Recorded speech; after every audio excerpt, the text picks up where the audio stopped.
बाबा साहब ने संसद की कार्यवाही को असरदार बनाने के लिए दोनों सदनों के लिए स्वतंत्र सचिवालय के गठन की बात कही थी।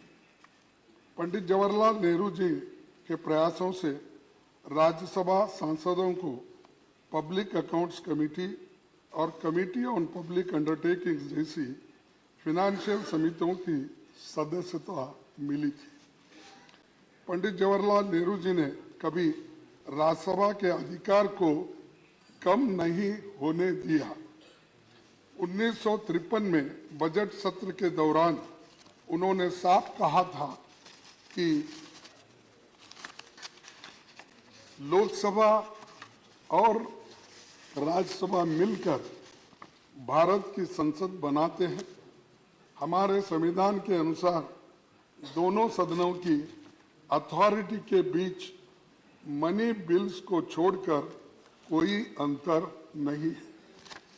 आज जब मैं ये बातें कह रहा हूं तो हमें बहुत कुछ बातें याद आ रही है। विपक्ष के लोग संख्या बल में भले ही कम हो, लेकिन आप जानते हैं कि उनके अनुभवों और तर्कों में ताकत रहती है।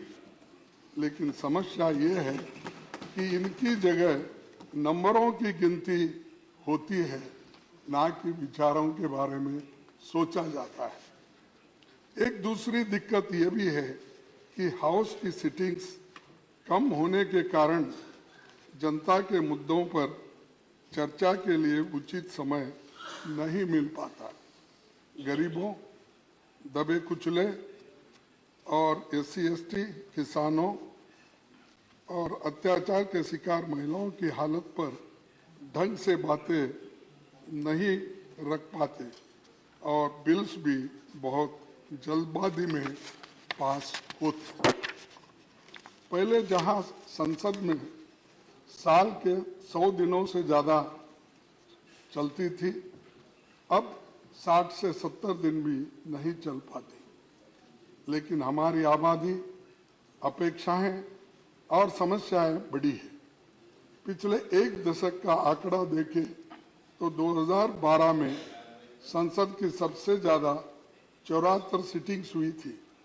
इसके बाद 2016 में 72 सिटिंग्स हुई। हाउस में सिटिंग्स बढ़ेगी तो अच्छा नतीजा निकलेगा और मैं आपसे आशा करता हूं कि आपके नेतृत्व में चर्चा के दिन बढ़ेंगे। सभापति जी, आप तो कानून के जानकार हैं। आप इसे अच्छी तरह समझें कि कानून अगर जल्दबाजी में बनते हैं तो उनमें खामियां होते हैं और सुप्रीम कोर्ट, हाई कोर्ट के जो जजेस हैं उनकी टीका टिप्पणी भी हम पे होती रहती है। कई जजेसों ने भी ये काम किया है, उनका सही तात्पर्य नहीं निकलता और ऐसे कानूनों की क्वालिटी पर सुप्रीम कोर्ट और हाई कोर्ट की टिप्पणियां करता है। ये हमारी संसद की प्रणाली की सेहत और इमेज को ठीक नहीं लगता। तो इसलिए हम चाहते हैं कि बिल्स को ठीक से एग्जामिन करने के काम को सेलेक्ट, जॉइंट और निचले सदन में स्टैंडिंग कमेटी इस विभाग संबंधी संसदीय समिति को ज़्यादा से ज़्यादा भेजा जाए और बिल्स को इन समितियों में भेजे जाए, वहाँ इन पर विस्तार से चर्चा हो। राज्यसभा का यही मुख्य काम भी है। मैं इस संदर्भ में 13 मई 1952 में हुई राज्यसभा की पहली बैठक में सभापति डॉक्टर राधाकृष्णन जी की कही इस बात को जिक्र करना चाहूँगा। उन्होंने कहा था, हमें इस देश की जनता के लिए ये बात न्यायोचित ठहराने के लिए पूरी ताकत के साथ जुट जाना चाहिए कि जल्दबाजी में पारित किए जाने वाले कानून पर रोक लगाने के लिए सेकंड चेंबर की ज़रूरत है। इसीलिए इसके अध्यक्ष भी अब आप ये सेकंड चेंबर के बने। इस मौके पर बहुत कुछ कहा जा सकता है, लेकिन मैंने कुछ बातें रखी है।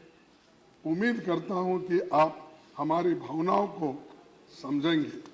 विपक्ष की ओर से हम यही कहना चाहेंगे कि आपको हम अपनी ओर से पूरा सहयोग देंगे। और मैं एक बात मैं कहना चाहता हूं, वो बात जरा खटक रही मुझे, क्योंकि जब कोई हमारे अपोजिशन के लोग मिलते हैं, हमारे पार्टी के लोग मिलते हैं, तो लास्ट यहाँ पर सदन में मैं कुछ एक शेर बोला था, शायरी बोली थी, उसके ऊपर ज़्यादा से ज़्यादा आप ध्यान देकर मुझे क्यों ऐसा कहे ये बात आपने बार बार कहा है, लेकिन मैं ये दोहराऊंगा कि इसको भी आप बुरा नहीं मानना चाहिए, क्योंकि ये सदन का है। मेरे बारे में कोई राय मत बनाना गालिब, मेरे बारे में कोई राय मत बनाना गालिब, मेरा वक्त भी बदलेगा, तेरी राय भी बदलेगी।